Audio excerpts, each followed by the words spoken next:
Hi. So a question that a lot of us ask is, how can we create common ground? We not only want to find it, but we want to create situations where we can do things that benefit our communities, that benefit children and seniors, and that are great for our nation.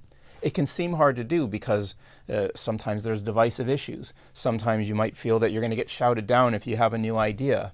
But what we want to talk about in this segment is how to create common ground in a way that you can help others and take the great ideas you have and the great passion that you have and really help turn it into things that improve quality of life. This really matters because we find ourselves in lots of different situations. Could be a family dinner, could be a community gathering, could be a church group where you talk about social issues. And you wonder, how can I convey myself effectively when there are diverse points of view and when people might disagree with me? So what I want to do now is talk about 3 steps you can do to create a circumstance where you can be heard and to create a circumstance where if you listen to others, you might be able to create great things. So let's talk about those 3 steps.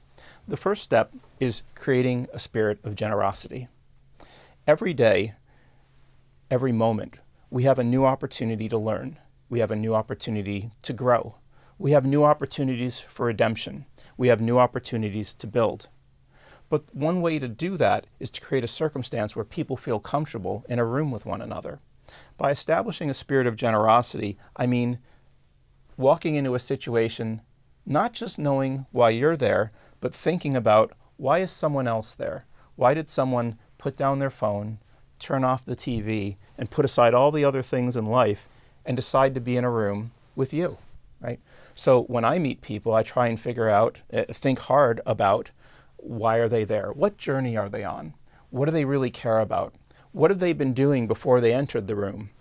What are they likely to do after they leave? And how can I be helpful to them on their journey? If I walk into a room understanding why people are there, as I start to tell my story, I can do it in terms of their story. I can reference ideas where people say, hey, that's something that I care about. And I can do it with sincerity, but now I can do it in a way that other folks can hear, right? So establishing a spirit of generosity is key to getting closer to creating common ground. Once we do that, we have an opportunity to validate other people. And what do I mean by validation? It can be really hard to talk about a bunch of issues. You might not know, when do I speak? What do I say? What is safe to say? By validating other people, by making some action to express, I'm glad that you're here, that can mean a lot. So for example, you could be in a room with people and you see somebody else wearing a Michigan shirt. You know, if you say, go blue, if you know something that they've done and you congratulate them on their success, that's a way to help people feel comfortable in this room with you, to feel comfortable to listen and to feel comfortable to hear. I know when I walk into a room with strangers, if people know a little bit about me, it puts me at ease, and that's what I'm asking us to do. And these are situations that we can create. They don't just fall from the sky. They are situations that if we take the time to think about other people, to think about the others in the room, we can present ourselves in a way that are easier for them to hear. If we have created a spirit of generosity and we've made an attempt to validate other people, now we have this great opportunity. And the opportunity is trust. The opportunity is now we have some evidence that the other people in the room want to work with us, that the other people in the room might be willing to listen to us.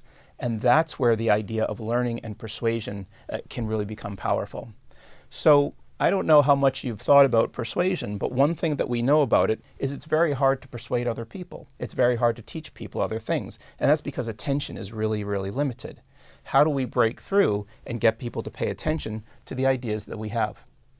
One way to do it is to try and figure out things you can say that relate to the core concerns that they have, to relate to the most important things that they're thinking about. In other words, you're making your story their story, right? If you can find a way to express your ideas in ways that reflect generosity, that validate other people, but still get across what you're trying to say, you're more likely to have an audience. Because you see, the way that learning works is it's not just, you don't just remember what people say. We ignore most everything that is put in front of us because we have to. Our capacity for paying attention is so tiny.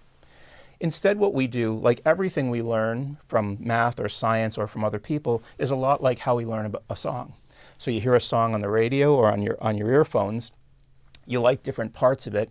You like it so much that you block everything out and you think about the melodies and you think about the beats, you think about the words that they have them.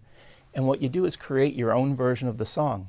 So when you turn the radio off or you take the earphones off, you can still hear it. You can be sitting by yourself in a room and you can play back parts of the song. Now what's happened there is you're not actually hearing the song, you're hearing a new version of the song that you co-created. The words might be a little different, some of the instruments might be missing, but it's a version of the song that you love, and you co-produced it. It's your version of the song. That's how learning works generally. If you're in a math class and you're trying to teach children a math problem, what we need to do is create a situation where the students are so interested in the apples that we're trying to add or in the basketballs that we're trying to count that they want to co-produce their own version of the story. And if they walk out of the room thinking about apples or basketballs, and that if you take 2 here and 2 there and you put them together you have 4, that's how they've learned. Right? And that's how learning works generally. That is why when we're talking about complicated issues, when we're talking in diverse groups where people might not believe the same things, establishing a spirit of generosity, that is, understanding why people in a room, validating their presence, and taking actions that make you seem trustworthy, they set up this scenario where people are open to hearing your song, right? And if you can convey what you're thinking in a way that resonates with what the other people in the room want, they're more likely to leave the room humming it.